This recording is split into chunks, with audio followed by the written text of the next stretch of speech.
황동현의 시선 집중, 집중 인터뷰. 한전공대가 오는 2022년 3월 개교를 목표로 설립이 추진 중인 가운데 이런 움직임에 힘을 실어줄 민간 조직이 출범을 했습니다. 지난주 나주 빛가람 혁신도시에서 한전공대 설립을 위한 광주 전남 범시도민 지원위원회 출범 행사가 열렸고요. 앞으로 또 계획들 다양한 계획을 쏟아내놓고 있습니다. 관련 이야기 듣겠습니다. 한전공대 광주 전남 범시도민 지원위원회 부위원장을 맡고 있으신 순천대학교 생물학과 박기영 교수 연결해서 이야기를 듣겠습니다. 안녕하세요, 교수님. 네, 안녕하세요. 네. 지금 한전공대 2022년 3월을 개교를 하겠다라고 이야기를 하고 있는데 이 한전공대는 어떤 특성을 갖고 있는 대학인지 먼저 소개부터 해주시겠습니까? 예, 한마디로 말하면 그 미래 에너지 신시장을 선도할 수 있는 그 연구 플랫폼 대학이다 이렇게 얘기할 수 있는데요. 네. 지금 에너지 분야는 대변혁 시기라고 보여지거든요.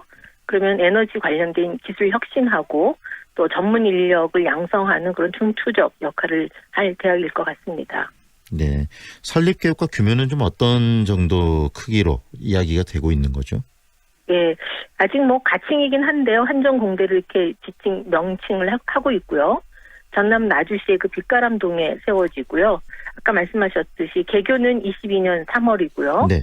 학생 정원은 대학원 600명, 학부생 400명, 교수 100명 뭐 이렇게 되고요. 교지 면적은 한 40만 제곱미터 정도 되겠습니다. 네.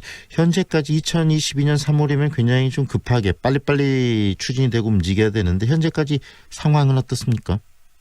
네, 현재까지의 상황도 상당히 여러 일들이 많이 있었는데요. 네. 처음 시작은 2017년 4월에 그 문재인 대통령 후보가 지역 공약으로 발표하면서 이제 시작이 됐긴 했지만 이후에 이제 국정운영 5개년 계획에 따라서 국정과제로 채택이 됐고요. 또한 이제 이게 대학 설립이 정말 필요한지 이런 걸 알아보기 위한 TF팀도 구성이 됐었습니다. 그래서 한전을 중심으로 해서 외국에 그 방문도 해서요. 국내외 그 40여 개 대학을 방문했다고 합니다. 그래서 이 대학이 꼭 필요한지 이런 진단하는 과정이 있었던 것 같아요. 네. 그런 과정 이후에 이제 작년 4월부터 올해 이제 8월까지 캠퍼스 기본 계획을 만들었고요. 이거는 이제 외부 기관에게 용역을 준 것 같습니다. 이렇게 해서 시작이 됐고, 그리고 이제 작년에 범정부 설립지원위원회를 만들어서 정부에 이제 과제로 만들어가는 과정이 있었고요. 네. 그리고 이제 잘 아시다시피 올해 1월 초에 1월에 그 한전공대 최종 후보지가 선정이 됐습니다. 네. 예, 그러면서 이제 또 특히 이제 그동안에는 이제 지역에서만 이렇게 주로 이야기했었던 건데요. 네. 대통령 직속 국가균형발전위원회를 열어서 이제 중앙 정부도 이 지자체 수준의 재정을 지원한다는 내용을 담은 대학 설립 기본 계획을 의결을 했습니다. 네. 그러면서 이 내용의 바탕으로 해서 그러니까 정부와 지방자치단체의 설립 지원을 바탕으로 해서 한전에서 이사회를 개최해서 학교법인 출연안을 의결을 했고요. 네. 그리고 이 내용이 이제 8월 27일 국무회의에 보고가 돼서 정부 지원 의지를 이제 확고하게 밝혔습니다. 그러면서 이제 9월 25일 날 이제 범시도민 지원위원회가 출범하게 된 거죠. 국가 차원에서 추진해왔고 한전 내부에서 추진했던 것을 이제 이 시민들과 함께하는 그런 위원회까지 출범하면서 좀 붐도 일으키고 관심도를 좀 높여가는 그런 단계에 이르러 있는 거네요. 네, 상당히 진도가 많이 나간 셈이죠. 그러네요. 앞으로 이 네. 범시도민 지원위원회의 역할도 굉장히 크실 것 같고요. 또 중심에 우리 교수님께서 다양한 역할을 하셔야 될 거라는 생각이 드는데 이 범시도민 지원위원회가 어떤 식으로 구성되어 있는지도 소개를 좀 해주시겠습니까? 예, 그 이제 범시도민 지원위원회는요, 광주 전남 도시 시도민들 여러분들이 참석을 하고 계시는데요. 우선은 이제 각 대학의 총장님들이 참여를 하고 계십니다. 네. 공원으로요. 그러면서 이제 위원장은 산업부의 그 차관을 지냈던 이재훈 전 차관께서 위원장을 맡으셨고요. 네. 학계에서 이제 부위원장을 맡게 됐습니다. 그래서 동신대 이건철 교수님과 제가 맡게 됐고요.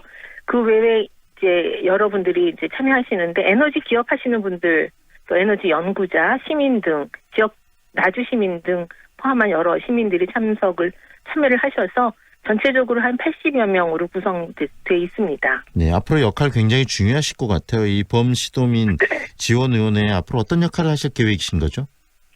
예, 이제 그 시도민 지원위원회가 아마 이제 그 5개 분과로 정도 구성돼 있는데요. 네. 우선은 이제 이 설립의 당위성에 대한 이제 홍보, 뭐 이게 전남도만의 일이냐, 뭐 이렇게 볼 것 같은 이제 분위기도 좀 있다고 합니다. 네네. 그런데 이것을 에너지 신산업을 육성하는 건 이 국가의 중요한 과제이기 때문에 이 과제를 위해서 대국민 홍보, 그러니까 국가적 과제로 좀 이렇게 네. 상승시키는 주제를 그런 역할을 해야 될 것 같고요. 그다음에 대정부 활동도 좀 필요하고요.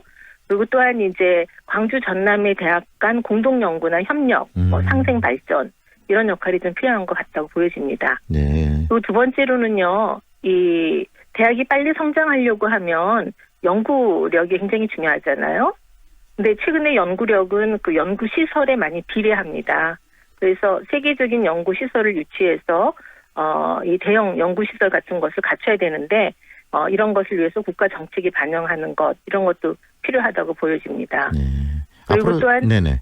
또 이 연구력을 위해서는 사람이 필요하잖아요. 교수나 학생이나. 네. 그래서 이 정지 여건 개선 뭐 이런 것들이 필요하고요. 또 네 번째로는 이 이제 그 에너지 산업을 일으키려고 하기 때문에 기업들과 함께 해야 되는데 그러기 위해서는 뭐 에너지 클러스터라든지 이런 것들을 육성하는 게 필요하고요. 또 실질적으로 이제 대학 설립 뭐 이런 것도 필요한 상황입니다. 결국은 이 학교들 간에 공동 연구를 만들어낼 수 있게 하기 위해서 대학 교수분들 또 그다음에 총장분들도 참여가 있고 그다음에 지역 산업과 연계해서 시너지를 마련해낼 수 있도록 여러 가지 또 지역의 에너지 관련 CEO들도 참여하는 그래서 굉장히 많은 부분들이 함께하고 또 지역 발전에 기여할 수 있는 그런 구성으로 짜여 있네요. 앞으로 활동도 그러시고요. 네, 예. 이번 5개 분과로 만들었습니다. 네, 지난주 금요일 또 이 한전공대 학교법인 창립총회 서울에서 직접 열렸다고 들었고 또 거기에 우리 부위원장님, 교수님도 참여하신 걸로 알고 있는데 한전의 이 한전공대에 대한 입장과 의지는 어떻던가요? 예, 한전에서는 이제 한전공대가 미래 에너지 시대를 맞이해서 그 대규모 투자다 이렇게 보시는 것 같습니다. 그래서 한전의 투자이기도 하고 그리고 또한 미래를 보는 투자이기도 하고요.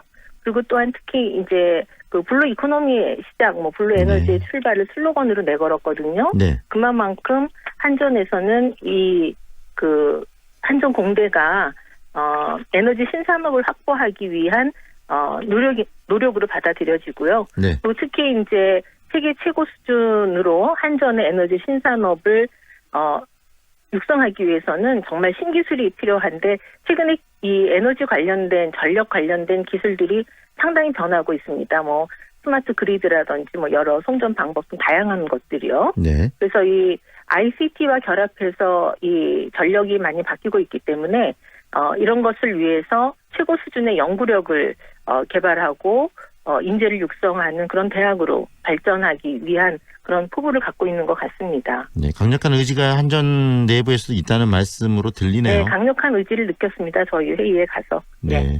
그런데 일부 자유한국당을 비롯해서 정치권에서 한전공대 또 반대 움직임도 보이고 그러는데 그런 부분들은 어떻게 이해를 해야 할까요, 교수님? 여기 정치권에서는 아마도 한전공대가 뭐 이제 문재인 대통령 공약으로 시작했기 때문에 약간 이제 정치적으로 바라보는 것은 아닌가 이렇게 보여지는데요. 네네. 실제 한전공대는 그런 뜻은 아닙니다. 그래서 최근에 제4차 산업혁명에서 가장 중요한 분야가 에너지 분야인데요. 그 에너지 분야의 기술을 어떻게 신기술을 확보하느냐 이게 굉장히 중요한데 그런 측면에서 봐야지 이걸 정치적인 측면에서 봐서는 안 된다고 생각합니다. 네네. 그런 내용으로 이제 대국민 홍보를 해야 될 것 같습니다. 여기까지 듣겠습니다. 고맙습니다, 교수님. 네, 감사합니다. 여기는